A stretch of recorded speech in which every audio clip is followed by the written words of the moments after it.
60 రోజుల్లో మీతో ఇంగ్లీష్ అద్భుతంగా మాట్లాడిస్తాం. వెంటనే కాల్ చేసి జాయిన్ అవ్వండి. నమస్తే, welcome back to Suman TV. నేను మీ సంజయ్. ఈరోజు మనతో పాటు ఉన్నారు తోడు నీడ ఫౌండర్ రాజేశ్వరి అమ్మ గారు. మ్యామ్తో మాట్లాడి కొన్ని విషయాలు తెలుసుకుందాం. నమస్తే అమ్మా. నమస్తే సంజయ్. అమ్మ, జీవితాంతం తోడుంటాను అని చెప్పేసి వచ్చిన భార్య కంట్లో నీళ్లు తిరగకుండా, నీళ్లు రాకుండా చూసుకోవాలి అంటే భర్త ఏం చేయాలంటారు? ఎలా ఏం చేసినా అవ్వదు అది. ఎందుకంటే ఆడవాళ్ళకి కన్నీరు జన్మ హక్కు. చిన్న మాట అంటే వాళ్ళకి కళ్ళల్లో నీళ్లు తిరిగిపోతాయి. చాలా అంటే మానసికంగా కూడా చాలా డెలికేట్ అనుకుంటా కొన్ని విషయాల్లో. భర్త ఏదైనా చిన్న మందలించినా కూడా కళ్ళల్లో నీళ్ళు వచ్చేస్తాయి.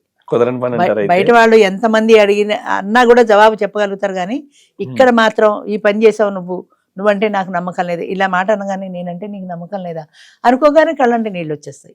అంటే మా భార్య కళ్ళలో నీళ్ళు తిరగకుండా చూసుకోవడం అసాధ్యం అంటారా? చాలా వరకు అసాధ్యమే.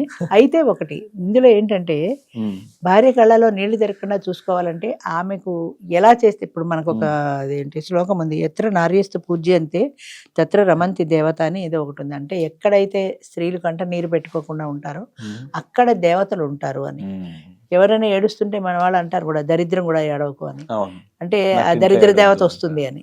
అంచేత ఆడది కలకంట కంట కన్నీరులకిన సిరి ఇంట ఉండనొల్లదు అని ఇంకో మాట. అదేంటంటే స్త్రీ కళ్ళంట నీరు కారితే ఆ ఇంట్లో సిరి ఉండదు అని, డబ్బు ఉండదు అని. ఇలా చాలా సామెతలు ఉన్నాయి. అయితే ఆడవాళ్ళు సహజంగా ఎమోషనల్ కాబట్టి ప్రతి చిన్న విషయానికి ఏడ్చే దుర్లక్షణం ఆడదానికి కూడా ఉంది. అయితే ఇప్పుడు భర్త ఎలా చూసుకోవాలి అంటే మెయిన్ ఆవిడకి కావాల్సిన కంఫర్ట్స్, అంటే ఆవిడకి ఫుడ్కి షెల్టర్కి లోటు లేకుండా, ఆవిడ ఏమైనా చిన్న చిన్న సరదాలు, సినిమాయో షికారో చీరో లిమిట్లో, అది కూడా అలా అని పెద్ద 10,000 చీర కావాలి నాకు బంగారం కావాలి అని కాకుండా లిమిట్లో ఉన్నంత వరకు ఆవిడ సరదాలు తీర్చగలగాలి. అయితే భార్య కూడా ఆయనకి అలాగే చేయాలి కదా. ఆవిడ కూడా ప్రేమించినప్పుడు భర్త కంట్లో నీళ్లు లేకపోయినా ఆయన బాధ పెట్టకుండా ఉండాలి కదా. ఏం చేస్తే ఆయన బాధపడతాడు అని ఆవిడ కూడా చూసుకోవాలి. ఆయనకి వేళటికి అన్నీ అమర్చగలగాలి. ఆయనకి ఏ లోటు రాకుండా, నాకు ఈ లోటు ఉంది అన్న ఫీలింగ్ కూడా రాకుండా ఆయన్ని చూసుకోగలగాలి. అప్పుడు భార్యకి ఏంటంటే నీకు నేనున్నాననే భరోసా. భర్త అనేవాడు భరించేవాడు అంటారు. భర్త అంటే భరించేవాడు అంటే ఆమె కష్టాన్ని సుఖాన్ని తనదిగా భరించేవాడు. ఆమెకి కష్టం వచ్చినా నాదే అని భరించేవాడు. సుఖం వస్తే దగ్గర పక్కన కూర్చొని మాట్లాడి, కష్టం వస్తే దూరంగా ఉండ నాకు సంబంధం లేదు అనేలా ఉండకూడదు. ఆవిడ కష్టాన్ని తన కష్టంగా భరించాలి. ఆవిడకి ఏదైనా వస్తే, ప్రాబ్లం వస్తే తను దానికి సొల్యూషన్ ఎలా అనేది ఆలోచించాలి. నేను నీకు ఉన్నాను, నీకు భయం లేదు అనే భరోసా ఇవ్వగలగాలి. నా వెనక నా భర్త ఉన్నాడనే ధైర్యం ఆమెకి ఇవ్వగలగాలి. అంటే ఆ కాన్ఫిడెన్స్ ఆమెలో క్రియేట్ చేయాలి మెయిన్. అది ఎలా వస్తుంది అంటే వాళ్ళ చేతల్లోంచే వస్తుంది. ఉన్నావా తిన్నావా, అదేదో పాట ఉంది, ఉన్నావా తిన్నావా అని ఎప్పుడైనా నువ్వు నన్ను అడిగావా అంటుంది ఒక భార్య భర్తని. ఎప్పుడైనా నువ్వు తినేసా వెళ్ళిపోయావు, అయ్యో నువ్వు భోంచేసావా లేదా అని ఒక్క మాటైనా అడిగావా నన్ను? నడుం నొప్పిగా ఉందంటే అయ్యో నడుం నొప్పిగా ఉందా అన్న, అదేదో అడ్వర్టైజ్మెంట్ ఉంటుంది, మూవ్ అడ్వర్టైజ్మెంట్, కమర్ మే దర్ద్ అని, అలాగా మూవ్ లాగదు అంటాడు. అలాగా ఎప్పుడైనా నాకు నడుం నొప్పిగా ఉంటే అలా పడుకున్నావని ఏ రోజైనా అడిగావా అని అడుగుతుంది భార్య భర్తని. అలాగా నువ్వు ఉన్నావా, నువ్వు అన్నం తిన్నావా, నువ్వెలా ఉన్నావు, నీకు ఒంట్లో బాగాలేదా, అలా పడుకున్నావే అనే ఒక చిన్న పలకరింత భార్యకి ఎంతో సంతోషాన్ని ఇస్తుంది. అంటే ఆమె ఎక్స్పెక్ట్ చేసేది ఎక్కువ ఏం లేదు, ఒక చిన్న పలకరింత. అంటే నువ్వు ఆమె పడుకుంది, మూడీగా ఉంది అని నువ్వు కనిపెట్టావు అన్నలో ఆవిడకి ఒక ధైర్యం. అలాగే నువ్వు పక్కన కూర్చొని నువ్వు ఎందుకు అలా బాధపడుతున్నావు, నీ బాధ ఏంటో నాతో షేర్ చేసుకో, నాకు చెప్పు, నేను తీర్చగలిగితే నేను తీరుస్తాను అనే ఒక మాట ఆవిడకి ఎంతో ఓదార్పిస్తుంది. ఒకవేళ సమస్య ఉందనుకోండి, అది నువ్వు తీర్చగలిగింది అయితే చేసి పెట్టచ్చు, తీర్చగలిగింది అయితే. తీర్చలేనిది అయితే ఎలా అయితే సొల్యూషన్ వస్తుంది అనేది ఆవిడకి చెప్పచ్చు.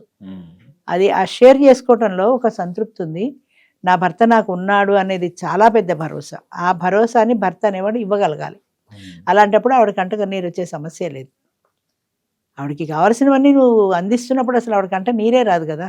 నీరు ఎప్పుడు వస్తుంది? నువ్వు ఏదైనా తిడితే వస్తుంది. ఒకవేళ తిట్టే ఉన్నా కూడా కొంచెం ఓర్చుకొని నువ్వు అలా కాదు ఇలా చేసి ఉండాల్సిందే నెమ్మదిగా చెప్తే ఆవిడ సర్దుకుంటుందేమో. అది చాలా కష్టతరమైంది అంటాం, కానీ అది ఎప్పుడో కోపం వస్తే ఒక రయ్యమని ఒక మాట వచ్చేస్తుంది, రాకుండా ఉండదు కదా. ఈవిడ వెంటనే ఇక్కడ దుప్పట్లు పిండేస్తుంది కళ్ళ నీళ్ళు వచ్చేసి. అంచేత ఇది చాలా కష్టమైనా కూడా భర్త ఇచ్చే భరోసా మెయిన్. నీకు నేనున్నాను అండగా, నీకు ఏ లోటు లేదు, నేనున్నాను అనే భరోసా అనేది చాలా ముఖ్యం. అది ఉన్నప్పుడు అంత తేలిగ్గా కళ్ళ నీళ్ళు రావు. భార్య ఎలా చూసుకోవాలంటారు? ఇప్పుడు అంటే భర్తను చూసుకోవడం గురించి భార్యను చూసుకోవడం గురించి చెప్పారు. ఇప్పుడు భర్తని భార్య ఎలా చూసుకోవాలంటారు? ఒకప్పుడు అయితే ఆడదానికి భర్తే ప్రపంచం, అసలు వేరే ప్రపంచం లేదు. ఇందాక చెప్పాను కదా, భర్త తప్పితే తర్వాత పిల్లలు. అవును. ఆయనకు కావాల్సినవన్నీ వేళటికి అమర్చి పెట్టడం, ఆయన నోట్లోంచి నాకు ఇది కావాలి అని అడగకుండా ఆయన ఇష్టాలేంటో తెలుసుకొని చేయడం. చాలామంది మగవాళ్ళు చెప్తారు నాకేమి ఇష్టమో అది చెయ్యాలని. నీ ఇష్టం నాకు ఎలా తెలుస్తుంది అంటారు ఆడవాళ్ళు. కొన్ని రోజులు, కొన్ని నెలలో, కొన్ని సంవత్సరాల సవాసంలో ఆయన ఇష్టాలు ఏంటో తెలిస్తే ఆయనకి ఎక్కువ ఇష్టం, ఏ డ్రెస్ ఇష్టం, ఎలా ఉంటే ఇష్టం అనేది అర్థమైపోతుంది సాధారణంగా. అంచేత ఆయన ఇష్టాలు తెలుసుకొని ఆ ఇష్టానికి అనుగుణంగా మనం మసులుకోవటం. చిన్న ఎగ్జాంపుల్ చెప్తా. ఇవాళ మంగళవారం కదా, మొన్న ఆదివారం జూబ్లీ క్లబ్కి వెళ్ళాం బ్రేక్ఫాస్ట్ చేయడానికి. అక్కడ మా వారు అదేంటిది రవ్వ దోశ ఆర్డర్ ఇచ్చారు. ఆదివారం రవ్వ దోశ ఉండదు సార్ అన్నాడు వాడు. ఆదివారం రవ్వ దోశ వేయరు అని పాపం తినాలనిపించింది. సరే బయట ఇంకోటి ఏదో తీసుకున్నాం, తినేసాం, వచ్చేసాం. మా ఇంట్లో మసాలా దోశ ఉంది టిఫిన్కి రెడీగా, కానీ అది నా మైండ్లో ఉంది, పాపం రవ్వ దోశ తినాలని. అందుకని ఇవాళ టిఫిన్ బ్రేక్ఫాస్ట్ రవ్వ దోశ చేశాను నేను. ఎందుకని మైండ్లో ఉంది కదా, అది కొంచెం చేసి పెడితే రేపేసుకోవచ్చు కదా, మసాలా దోశ ఏమవుతుంది అని. అలా చిన్న చిన్న విషయాల్లో, నేను చాలా ఎక్కువ అని చెప్పట్లా, చిన్న ఎగ్జాంపుల్గా చెప్తున్నాను. చిన్న చిన్న విషయాల్లో అవతల వాళ్ళ ఇష్టం ఏంటి అని తెలుసుకున్నప్పుడు అది వాళ్ళు బయటకు చెప్పకపోయినా వాళ్ళ మనసులో ఉంటుంది, అయ్యో నా కోసం ఈ పని చేసింది అనే భావన అయితే వాళ్ళ మనసులో ఉంటుంది కదా. ఆయన ముఖంలో చిన్న నవ్వు కనపడిన ఆడది ఆనందపడిపోతుంది, అబ్బా అని సంతోషించారు అని. అంచేత చిన్న చిన్న సరదాలో, చిన్న చిన్న కోరికల్లో ఉన్నవి వాళ్ళకి తీర్చగలిగినవి మనం తీర్చగలిగినవి ఉంటే తీర్చచ్చు. అంచేత ఆయనకి వేళటికి ఏం కావాలి, ఏం తినాలనుంది, ఏం కట్టుకోవాలనుంది, ఏం చేయాలనుంది అనేది అనుక్షణము వాళ్ళ గురించి ఆలోచించగలిగి అది నువ్వు చేయగలిగినన్ని పనులు నువ్వు మ్యాక్సిమం చేసినప్పుడు ఆయనకి సంతృప్తిగా ఉంటుంది. భర్త అనేవాడు ఎప్పుడైనా కోరుకునేది అంతే కదా, భార్య నుంచి నాకు అనుకూలంగా ఉండాలి అంటాడు. అనుకూలంగా అంటే ఏంటి, నీకు కావాల్సిన ఆవిడ చేసి పెట్టడం, ఆవిడ చేయగలిగిన ఏ పనైనా నీకు సంతోషంగా ఉండే పని చేయడం, నీకు ఇష్టం లేని పని చేయకపోవడం, నీకు ఇష్టమైన పని చేయడం. ఆ రెండే చెప్పడంలో చేరికే కానీ చాలా కష్టం అనుకో ప్రాక్టికల్గా, కానీ చేయగలిగినాడు ఏ భర్త అయినా హ్యాపీగా ఉంటాడు. ఈ టిప్స్ పాటిస్తే వాళ్ళిద్దరి మధ్య గొడవలు అనేవి రావంటారు? తప్పనిసరిగా రావు. అయితే అది పాటించడం అనేది కష్టమని ముందే చెప్పే కదా, పాటించడం కష్టం, కానీ పాటించగలిగినాడు తప్పనిసరిగా హ్యాపీగా ఉంటారు. ఇప్పుడు ఆయన అడిగాడు అనుకో, సపోజ్ ఇవాళ నాకు రవ్వ దోశ మన హోటల్ కడితే దొరకలేదు, వాడు ఎలాగా పిండి ఊరికే పోతుంది, ఒకసారి ఆ దోశ ఊరికే పోతుంది, ఇవాళ తినండి తర్వాత ఇంకోసారి చేస్తాలే అన్నాం అనుకో, టప్పుమని ఆనందం కాస్త టుప్పుమని దిగిపోతుంది ఆయనకి, అంతే కదా. అదంత భాగ్యం చేస్తానండి అన్నాం అనుకో, ఆయనకి ఎంత ఆనందంగా ఉంటుంది.